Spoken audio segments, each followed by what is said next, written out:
ना Hollywood side, English वाले वाली साइड ज्यादा ट्रेंड होता है।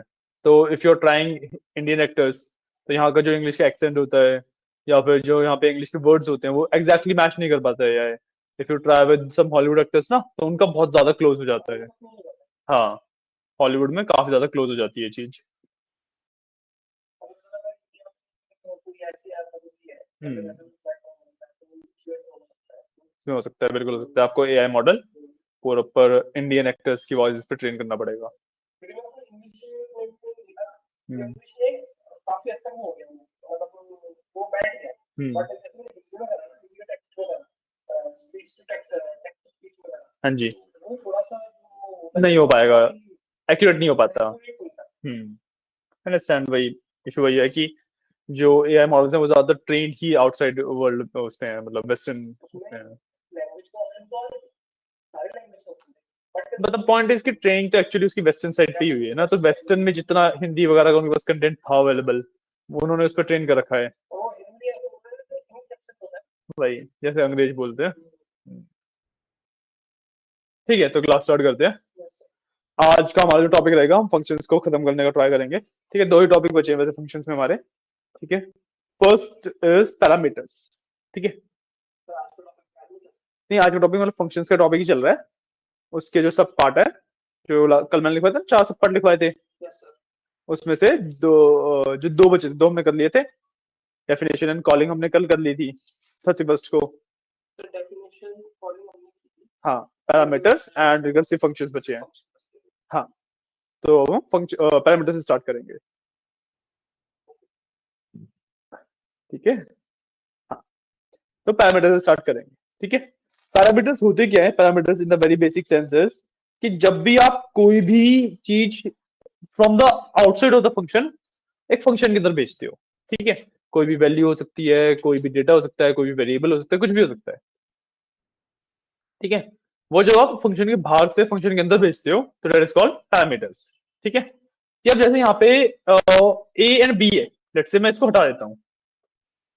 ठीक है, एंड यहाँ पे मैं इस ब्रैकेट के अंदर जब ए कॉमा बी लिखता हूं, तो इसका मतलब है कि अब ये फंक्शन दो पैरामीटर्स रिक्वायर्ड है इसको। ठीक है, यहाँ पे अब मेरे को ना ए और बी की वैल्यू यहाँ पे देनी ही देनी पड़ेगी, तभी ये फंक्शन चल पाएगा। मैंने अंदर से हटा के यहाँ पे लिख दिया। ठीक है, so let's do one thing कि मैं ना एक num1 करके वेरिएबल बनाता हूँ, जिसके अंदर int input enter first number.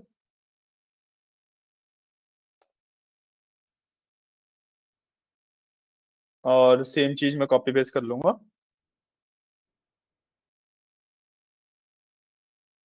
तो मैं बना दूंगा num2 और यहाँ पे लिख देता हूँ एंटर सेकेंड नंबर। ठीक है, अब इसके अंदर ए और बी के अंदर मेरे को वैल्यूज भेजनी है। I can simply write num1 and num2।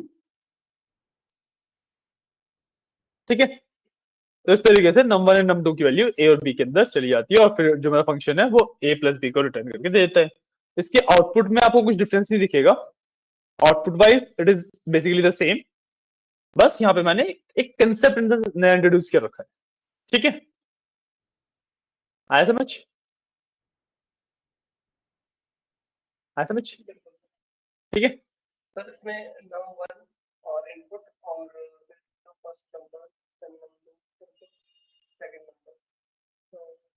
मैंने दो नंबर लिए, नंबर यहाँ पे लिखा, नंबर 2 यहाँ पे लिखा, मतलब मैं फंक्शन के अंदर लिखा हुआ है मैंने, मैं फंक्शन में भेज रहा हूँ इसे। ठीक है, अब यहाँ पे नंबर फर्स्ट पे, यहाँ पे ए फर्स्ट पे है, तो ए की वैल्यू नंबर वाली हो जाएगी, और बी क्योंकि सेकंड पे है और नंबर 2 सेकंड पे है, तो बी की वैल्यू सेकंड वाली हो जाएगी। और फिर ए प्लस बी रिटर्न करके जैसे पहले देते थे वैसे ही देते हैं। ठीक है, इसका आउटपुट एग्जैक्टली सेम आएगा जैसे पहले आ रहा था, बट कैसे हम उस चीज को डिराइव कर रहे हैं, कैसे हम उस चीज तक पहुंच रहे हैं, वो हमने चेंज कर दी है। ठीक है, पैरामीटर्स का कंसेप्ट यही है। ठीक है, इसमें एक दो चीजें और इंट्रोड्यूस होती है, वो और मैं बताऊंगा, बट फिलहाल इतना ही। ठीक है, ये वाला कोड लिख लो आप, फिर आगे बढ़ते हैं।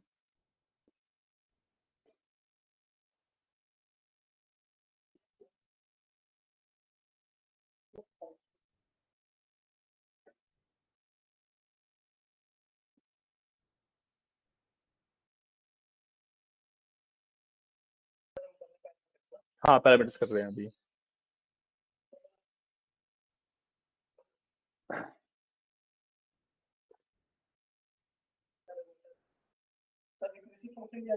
रिकर्सिव फंक्शन भी आज ही करेंगे।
आ गया।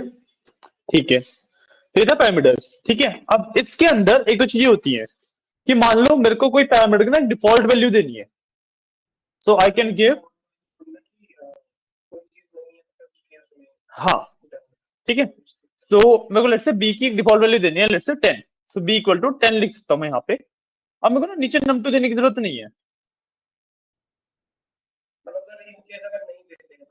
हाँ, अगर मैं यहाँ पे num2 नहीं दूंगा तो वैसे मतलब अगर मैं बी इक्वल टू 10 नहीं लिखता तो एरर देता, पर मैंने बी इक्वल टू 10 किया।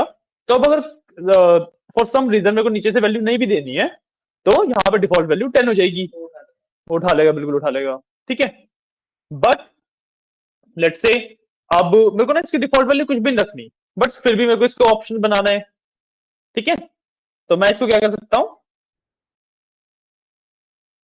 D equals none. ठीक है, बिल्कुल नहीं आएगी। तो अगर मैं नीचे से अब मेरे को वैल्यू दूंगा तो बी की वैल्यू आएगी, वरना कुछ भी वैल्यू नहीं होगी बी की, और ये दे देगा एरर। ठीक है, मतलब अभी एरर दे रहा, बाद में मैं नन को हैंडल कर सकता हूँ। ठीक है, बट इस तरीके से तो मैं बी की डिफॉल्ट वैल्यू जीरो भी बना सकता हूँ, जीरो काफी अच्छा ऑप्शन है, क्योंकि ए प्लस बी होगा, what ever the value of A is वही वापस आ जाएगी हमारे पास, है ना। तो इस तरीके से मैं डिफॉल्ट वैल्यूज देता हूँ। क्लियर है, तो एरर देता ही है, क्योंकि नन और कोई भी नंबर आप प्लस नहीं कर सकते ना।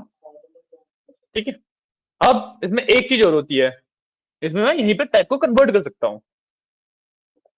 ठीक है, सो इसमें जैसे मेरे को डिफॉल्ट वैल्यू हटाई मैंने, और मेरे को बोलना है कि जैसे ए और बी लूंगा ना, वो सिर्फ इंटीजर वैल्यूज ही होनी चाहिए। तो मैं उसके लिए एक कॉलम लगाऊंगा और यहाँ पे इंट लिख दूंगा। सेम मैं बी ए के साथ भी कर सकता हूँ, मैं कॉलम लगाऊंगा और इंट लिख दूंगा।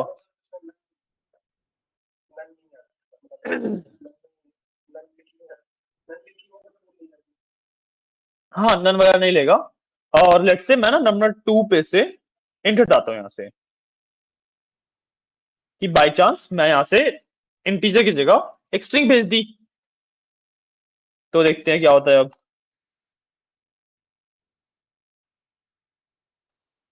ठीक है,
ये वाली चीज कम यूज होती है, मतलब मतलब मैक्सिमम केसेस में ये वाली चीज टाइप डिफाइन करना कम यूज होता है, डिफॉल्ट वैल्यू ज्यादा यूज होती है। तो डिफॉल्ट वैल्यू और जीरो कर दी मैंने, तो ये चीज ज्यादा यूज होती है।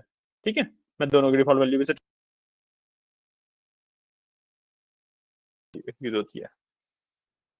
क्लियर, अब एक बार ये वाला भी कर लो, फिर पैरामीटर्स में बेसिकली इतना ही है। अब फिर हम आगे बढ़ेंगे रिकर्सिव फंक्शंस पे।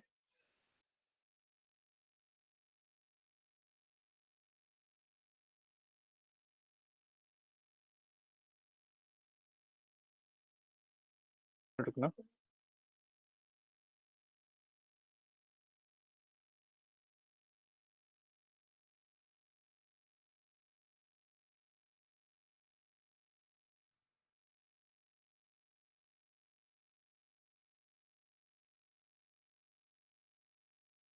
एक काम करते हैं।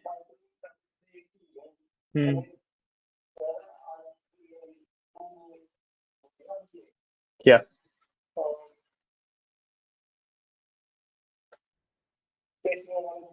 हम्म।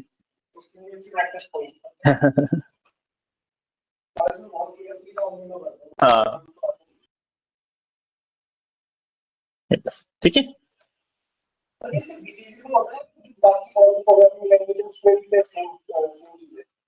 मतलब हर एक प्रोग्राम में मतलब सब में नहीं होता स्पेसिंग वाला इश्यू। स्पेसिंग वाला इश्यू सब में नहीं होता। जो भी ऐसे नॉन इंडेंटेशन वाली लैंग्वेज होती है, सी सी प्लस प्लस वगैरह है, उसमें कोई दिक्कत नहीं है। बट जैसे लुआ वगैरह है उसमें होता है। तो दो लैंग्वेजेस होती हैं जिसमें सेमीकोलन यूज होता है, जिसमें नहीं होता है। अगर किसी लैंग्वेज में सेमीकोलन यूज हो रहा है तो उसमें स्पेसिंग का इश्यू नहीं है। अगर किसी लैंग्वेज में सेमीकोलन यूज नहीं हो रहा है तो उसमें स्पेसिंग का वो रहेगा। जैसे एसक्यूएल है उसमें सेमीकोलन यूज होता है तो उसमें फर्क नहीं पड़ता, पूरा सब कुछ एक लाइन में भी लिख दो, अलग अलग लाइन में लिखो, डजेंट मैटर। हाँ, उसमें फर्क नहीं पड़ता क्योंकि उसमें सेमीकोलन यूज हो रहा है। तो जहां पे सेमीकोलन यूज हो रहा है वहां पे डजेंट मैटर, बट जहां पे सेमीकोलन यूज नहीं हो रहा है वहां पे स्पेसिंग का फर्क पड़ता है। ठीक है ना?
10।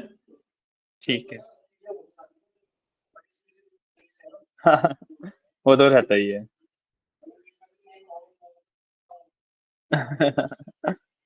होता है कोई बात नहीं।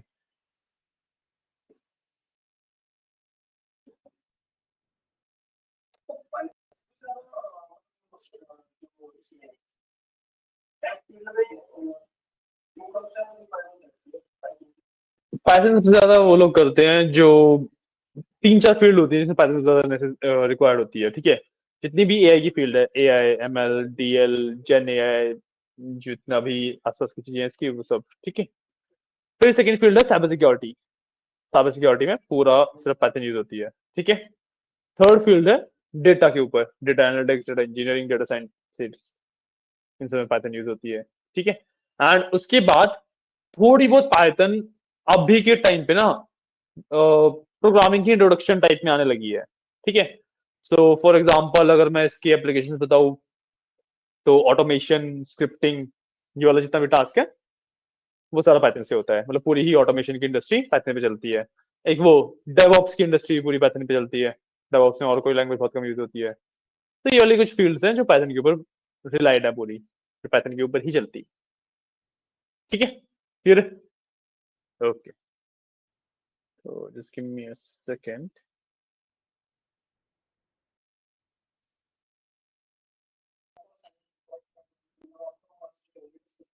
साइबर सिक्योरिटी तो अच्छी खासी आती है मेरे को। एक मिनट देना मेरे को अभी, ठीक है? एक मिनट में फिर से फंक्शन पे आते हैं, बस मेरे को एक चीज करनी है।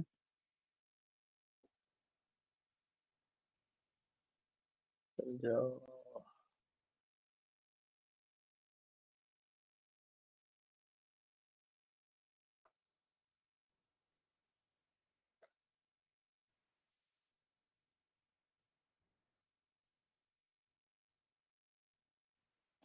हाँ, ठीक है।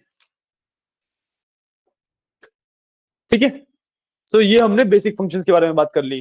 ओके, अब हम बात करेंगे नेक्स्ट चीज, रिकर्सिव फंक्शंस के बारे में। ठीक है? हमने तो फंक्शंस की कॉलिंग, उसके पैरामीटर्स, उसकी डेफिनेशन, हर चीज की बात कर ली है। अब जिसके बारे में हम बात करेंगे वो होते हैं रिकर्सिव फंक्शन। हम्म।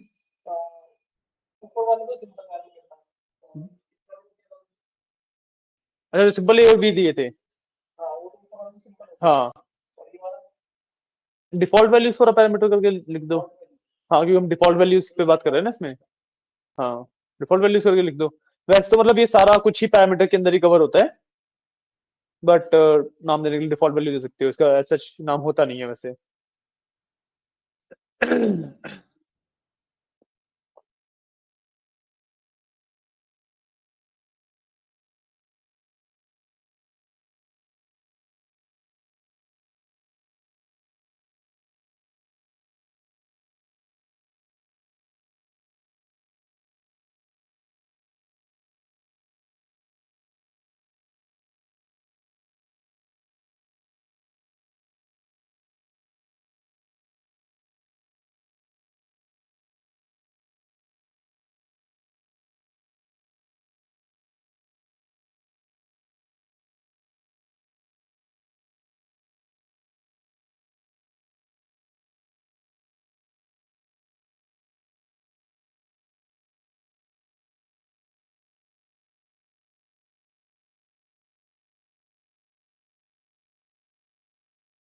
डन। ठीक है, तो हम बात कर रहे हैं हमारे पैरामीटर फंक्शंस के लास्ट टॉपिक की, which is called recursive functions. ठीक है। रिकर्सिव फंक्शंस क्या होते हैं? रिकर्सिव फंक्शंस हमारे होते हैं जिसके अंदर हम फंक्शन के अंदर से उस फंक्शन को कॉल करते हैं। मतलब फंक्शन की डेफिनेशन है ना, उसी में से हम फंक्शन को दोबारा कॉल कर रहे हैं। ठीक है। तो इससे हम लूप्स वाला काम अचीव कर सकते हैं, जो कि हम लूप से करते हैं ना, वो वाले काम हम इस प्रोसेस से अचीव कर सकते हैं। ठीक है। डिफरेंस बताता हूँ। लूप्स और इसमें ये डिफरेंस है कि पहली चीज, लूप्स ना in the like very basic sense कि पाइथन के अंदर लूप्स बहुत ज्यादा फास्टर होते हैं कंपेयर टू रिकर्सिव फंक्शंस। ठीक है। एंड लूप्स के अंदर हम कंट्रोल अच्छे से कर सकते हैं चीजों को, इसके अंदर थोड़ा सा कंट्रोल का इश्यू रहता है। ठीक है। So it is always recommended कि रिकर्सिव फंक्शंस की जगह पे आप लूप्स यूज करें। रिकर्सिव फंक्शन हम बहुत ज्यादा यूज करते नहीं है। ठीक है। But the point is for interview purposes recursive function काफी इंपॉर्टेंट टॉपिक रहता है, क्योंकि इससे आपको पता लगता है कि आपने पाइथन कितनी ज्यादा पढ़ रखी है। तो इस वजह से रिकर्सिव फंक्शन हम बता रहा हूं मैं। सॉरी। हाँ आप कह सकते हो कि जनरल टॉपिक्स में से एक है।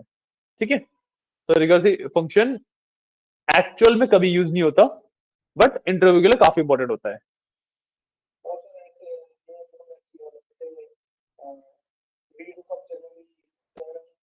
हाँ वही वी लुकअप एच लुकअप अब तो यूज होता ही नहीं, अब तो एक्स लुकअप यूज होता है हर जगह पे। ठीक है। बट इंटरव्यू में पूछा जाता है आजकल वो इंडेक्स मैच वगैरह के लिए। नहीं नहीं इंडेक्स मैच भी रिप्लेस हो गया ना अब तो। इंडेक्स मैच भी पुराना हो गया अब तो। इंडेक्स मैच बट इंटरव्यू के हिसाब से काफी ज्यादा इंपॉर्टेंट है, इंटरव्यूज में पूछा जाता है। या फिर आपका जो वो है रिवर्स भी लुकअप्स होते थे, वो तो यूज ही नहीं होते कहीं पे अब, बट इंटरव्यू में पूछ लिए जाते हैं।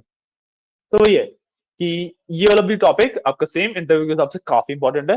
बट वैसे जनरली आप पाइथन के अंदर इसको बहुत ही रेयरली कहीं पे यूज किया तो किया, वरना नहीं यूज करते हैं। ठीक है।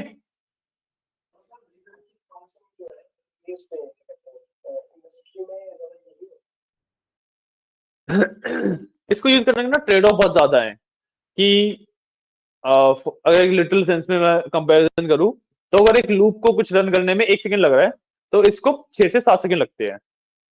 स्लो है ये कंपेरेटिव टू लूप्स। ठीक है। प्लस मेमोरी एफिशिएंट भी इतना ज्यादा नहीं है कि मान लो एक लूप का कोई कोड है, उसको रन करने के लिए आपको 1 GB रैम चाहिए, तो वही सेम कोड अगर आपने रिकर्सिव फंक्शन से लिखा है, तो उसको रन करने के लिए आपको ऑलमोस्ट 8 GB रैम चाहिए। इतना ज्यादा डिफरेंस आ जाता है। तो इसलिए इंडस्ट्री तो कम को ही प्रेफर करेगी कि कम में ज्यादा काम हो पाए, तो इसलिए इंडस्ट्री रिकर्सिव फंक्शंस पे जाती नहीं है कभी भी। बट ये जो रिकर्सिव फंक्शन टॉपिक है ना, ये आपकी पाइथन की अंडरस्टैंडिंग को बहुत अच्छे से दिखाता है कि आप समझ रहे हो कि पाइथन का वर्कफ्लो कैसा है, पाइथन किस तरीके से काम करती है। और इसी चीज को टेस्ट करने के लिए इंटरव्यूज में रिकर्सिव फंक्शन काफी ज्यादा पूछा जाता है। ठीक है। तो ओके, अब हम बात करते हैं रिकर्सिव फंक्शन की, तो इसको तो मैं हटा देता हूँ।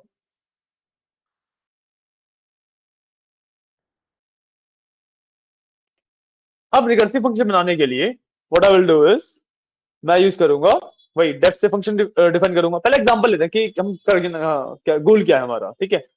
मैं सिंपली जो टू का टेबल प्रिंट किया था मैंने, उसको रिकर्सिव फंक्शन के थ्रू करता हूँ। ठीक है, जब मैं टू का टेबल प्रिंट किया था उसको रिकर्सिव फंक्शन के थ्रू प्रिंट करूंगा मैं। ठीक है, तो what I will do is def let's say table नाम रखते हैं। ठीक है, मैंने इसका नाम रखा डेफ टेबल।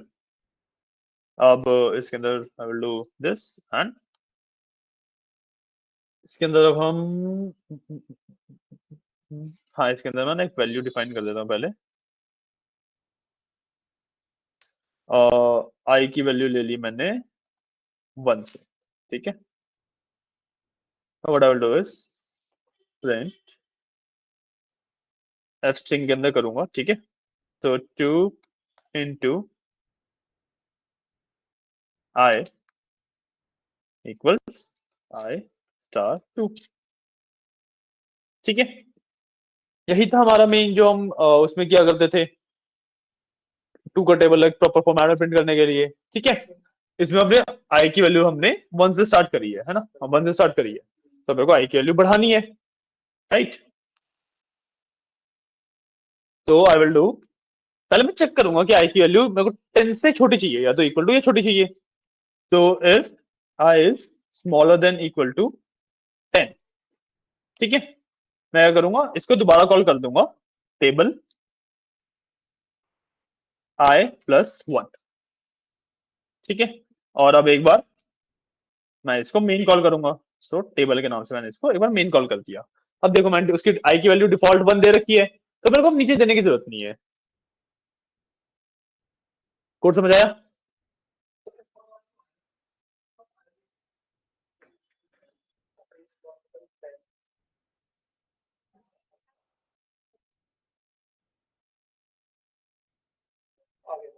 आगे ना समझ क्या हो रहा है कि आई की वैल्यू बढ़ती चली जाएगी और जैसे 10 पे आएगा वो रुक जाएगा, है ना।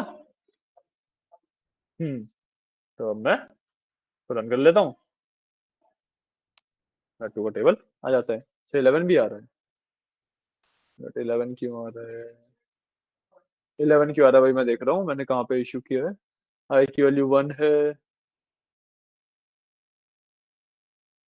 अच्छा इक्वल टू नहीं आएगा, क्योंकि देखो मेरे पास पॉइंट क्या हो रहा है कि मैं आई की वैल्यू बढ़ा बाद में रहा हूँ, मतलब चेक पहले कर रहा हूँ बढ़ा बाद में रहा हूँ। तो मतलब 10 वाले केस में क्या हुआ कि आई इक्वल टू 10 हुआ, ठीक है, उसने कंडीशन मान ली और टेबल में आई प्लस 1 करके भेज दिया। समझ रहे हो क्या इश्यू किया था हमने? उसके बाद इंक्रीज हुआ तो 10 = 10 पे तो वो सेटिस्फाई हो गई कंडीशन, और फिर वो इंक्रीज हो गई 11 वाला भी प्रिंट हो गया, है ना। तो मैंने इसको फिक्स कर दिया, अब रन कर लेते हैं। क्या नहीं, मैंने कंडीशन मॉडिफाई कर दी ना कि 10 से छोटा रहेगा तो 9 पे रुक जाएगा, तो वो +1 होएगा तो 10 पे आ जाएगा अपने आप, है ना। तो 10 तक आ रहा है, ठीक है, ठीक है ना। अरे ये तो टेबल है, मैं तो इसकी डिसाइड कर 2 10 तक देखना है मेरे को, मैं तो इसकी वैल्यू डिसाइड कर रहा हूँ ना। ठीक है, क्लियर है। तो अब कोड लिख लो, फिर आपको एक क्वेश्चन देते हैं। ये हमारे पास बेसिकली लास्ट था, ये इसी इसी को हम रिकर्सिव फंक्शन कहते हैं, क्योंकि मैं आप देखो फंक्शन के अंदर से दोबारा फंक्शन कॉल कर रहा हूँ ना, तो जहां पे फंक्शन के अंदर से ही उस फंक्शन को कॉल करूंगा वो मेरा रिकर्सिव फंक्शन हो गया। ओके,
क्या?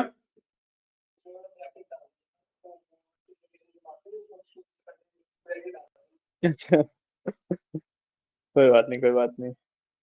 ठीक है, आया समझ? ठीक है, रिकर्सिव फंक्शन होते हैं। ओके, अब आपको जो फंक्शन का टॉपिक है वो खत्म हो गया है। अब जो नेक्स्ट टॉपिक हम स्टार्ट करेंगे वो है ऊप्स के कंसेप्ट। ठीक है, बट वो हम स्टार्ट करेंगे नेक्स्ट क्लास में। अभी के लिए यू हैव अ क्वेश्चन। ठीक है, ऊप्स होते हैं ऑब्जेक्ट ओरिएंटेड प्रोग्रामिंग। हम नेक्स्ट क्लास में स्टार्ट करेंगे। अच्छा नहीं, उससे पहले हमारे पास कुछ टॉपिक्स और हैं, दो तीन टॉपिक और हैं उससे पहले। हैं? हाँ, ऑब्जेक्ट ओरिएंटेड प्रोग्रामिंग से पहले कुछ है। हमारे पास तीन टॉपिक है इससे पहले। File handling, error handling and Jason handling. ये तीन टॉपिक है, ये हम कवर करेंगे। एक या दो क्लास में तीनों टॉपिक कवर हो जाएंगे, उसके बाद हम ऊप्स के कंसेप्ट पे आएंगे। ठीक है, ऊप्स के कंसेप्ट में आराम से दो क्लास लगती है। ठीक है, तो उसको हम आधा आधा करके ही करना पड़ेगा। एंड ऊप्स के कंसेप्ट के बाद वी विल हैव लाइक चार पांच क्लास और, क्योंकि हमारे पास फिर बचेगा virtual environment, package managers, then हमारे पास जो लाइब्रेरीज हैं, numpy, pandas, matplotlib and seaborn, ये चार लाइब्रेरीज हैं जो हम करेंगे। तो आराम से अभी है, दो तीन हफ्ते और लगेंगे पैसे खत्म होने में। ठीक है, लाइब्रेरी बेसिकली जैसे आप पाइथन में कोड लिख रहे हो, तो किसी और पर्सन ने कोड लिखा हुआ है, आप उसको अपने कोड के साथ कंबाइन करके यूज कर रहे हो। जब हम करेंगे ना तब ज्यादा अच्छे से समझ आएगी ये चीजें। ठीक है, बट अभी के लिए जो मैं क्वेश्चन आपको दे रहा हूँ उस पर फोकस करो। ठीक है, अब जो हमने टू के टेबल वाला क्वेश्चन किया था ना, इसी में आई वांट कि अब आप यूजर से पूछो कि उसे किसका टेबल चाहिए और कहां तक वो टेबल चाहिए। दो नंबर लो आप यूजर से। मान लो मैंने डाला 3 और 5, तो मतलब मैं 3 का टेबल 5 तक चाहता हूँ, तो 3 का टेबल 5 तक प्रिंट हो जाए। ठीक है, इस तरीके से दो नंबर लेने हैं यूजर से एंड उसका टेबल प्रिंट करना है। एंड लूप्स यूज नहीं करने हैं, रिकर्सिव फंक्शन ही यूज करने हैं। ठीक है, रिकर्सिव रिकर्सिव फंक्शन से ही। आई थिंक साउंड इजी ना? इजी ही है। हाँ, बहुत ज्यादा मुश्किल है नहीं क्वेश्चन।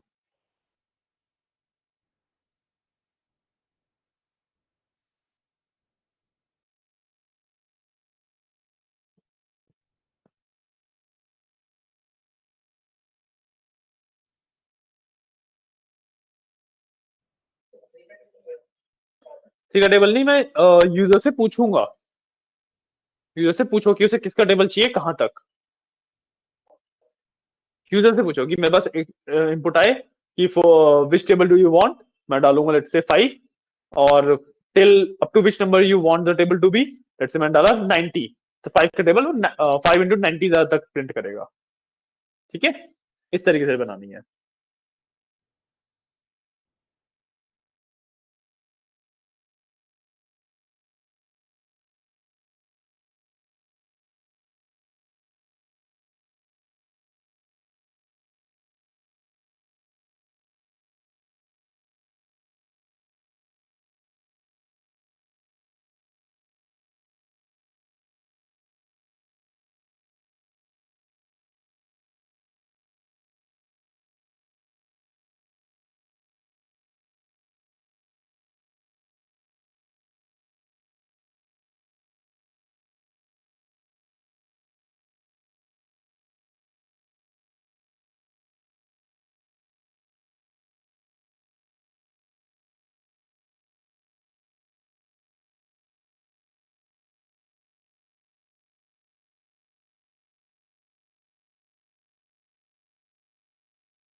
इक्वेशन तो बननी नहीं है इसमें कोई।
हाँ चलो करवा देते हैं, कोई दिक्कत नहीं है। ठीक है, अब हमें 2 नंबर चाहिए, अब हमें 2 नंबर की नीड है। ठीक है, तो let's say table of two int input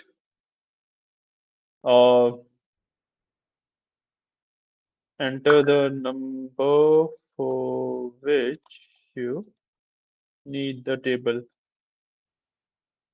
ठीक है, सिंपल इनफ, राइट। अब इसके बाद इसको थोड़ा सा छोटा कर देता हूँ।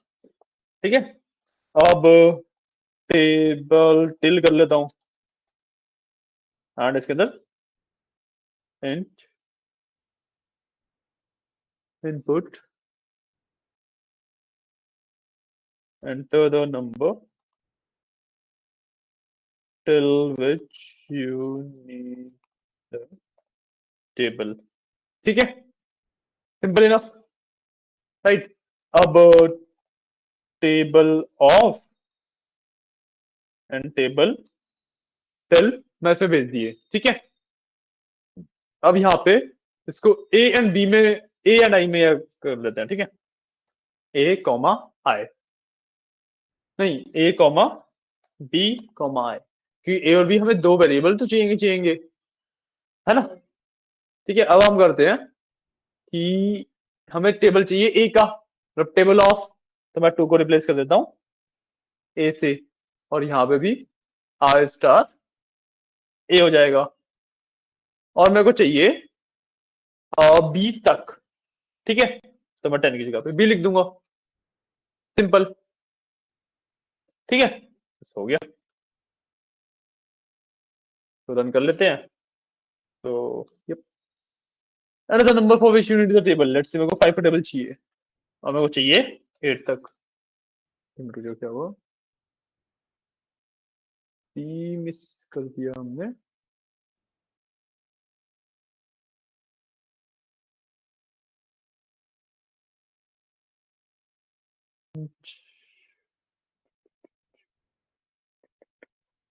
अच्छा, यहाँ पे भी मेरे को ए और बी देना पड़ेगा ना, तो I will give A comma B, ये वैल्यूज तो सेम ही रहेंगी, है ना, वैल्यू भी सेम ही रहेंगी। तो दोबारा रन कर लेते हैं। I need table of 5 till 8, table 8 तक आ गया। ठीक है, क्लियर है। चलो अब इस कोड को भी नोट कर लो और आज क्लास फिर हम यहीं पेंट करेंगे। ठीक है, समझ आया ना कैसे हुआ। मैं कह रहा हूँ पाइथन बिना प्रैक्टिस के पॉसिबल ही नहीं है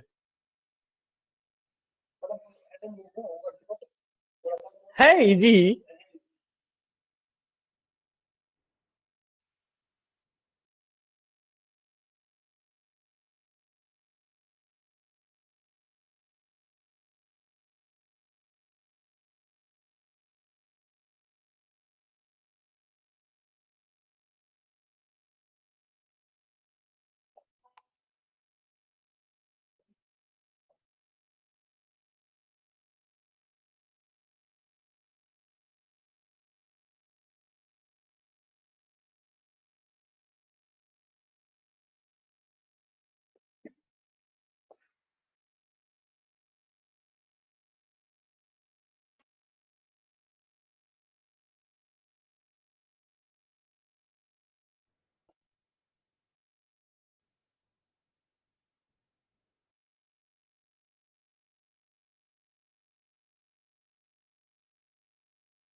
पूछो।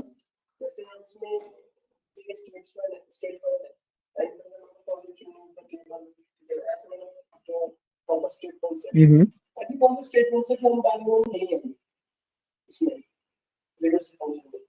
मतलब। हाँ।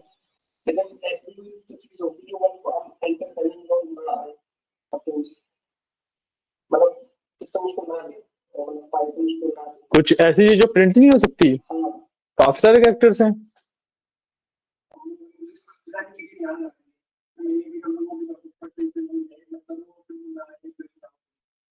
कुछ भी ले लो।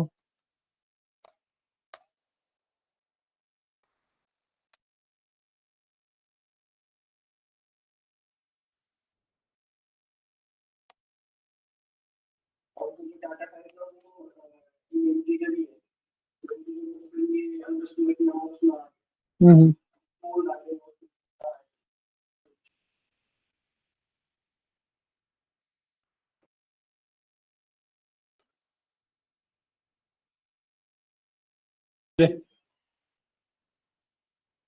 ये सारे ग्लिप्स हैं।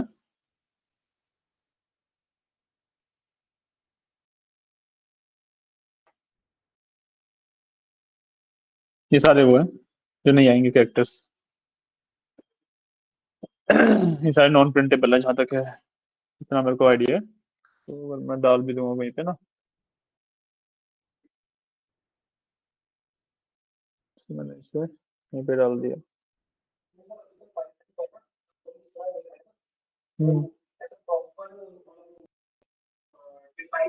नहीं आ रहा ये तो।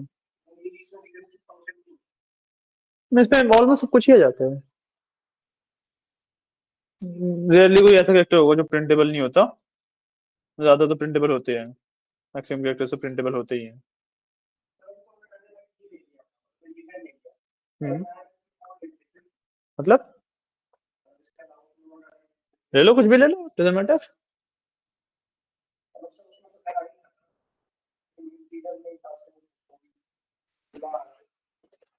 आपकी बात ही नहीं समझ रहा हूँ actually. Hmm. Hmm.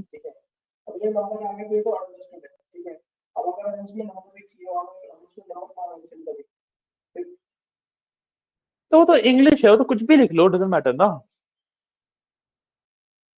And the number मतलब फर्क नहीं पड़ता, ये तो स्ट्रिंग है, मैं कुछ भी लिख सकता हूँ इसके बीच में। लेजिट इसको इस तरीके से छोड़ सकता हूँ।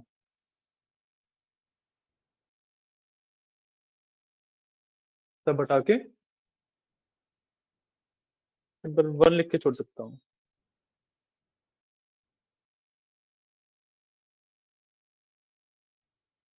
लिख के छोड़ूंगा तब भी चलेगा ये। तो स्ट्रिंग है, इसके अंदर तो कुछ भी लिखो, डजंट मैटर, अभी भी चलेगा ये।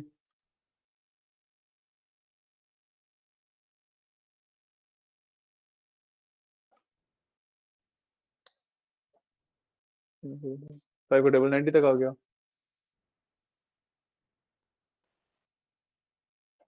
मैं और बताओ कुछ भी नहीं लिखूंगा तब भी चलेगा, और मैं खाली छोड़ दूंगा लेजिट से तब भी चलेगा ये। मैंने इसे खाली छोड़ दिया। ये तो ऑप्शनल पैरामीटर है।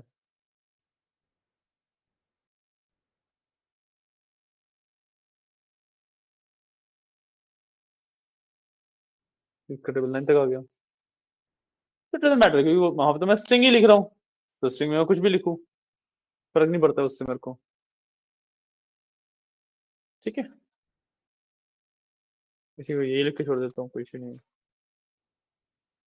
ठीक है, आई होप आंसर, मतलब क्वेश्चन आंसर हो गया।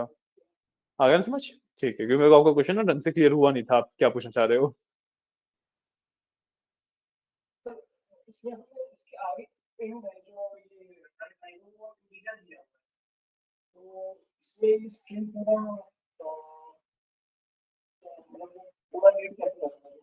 वो तो इनपुट के अंदर है ना, उसको ऐसे प्रिंट करना है।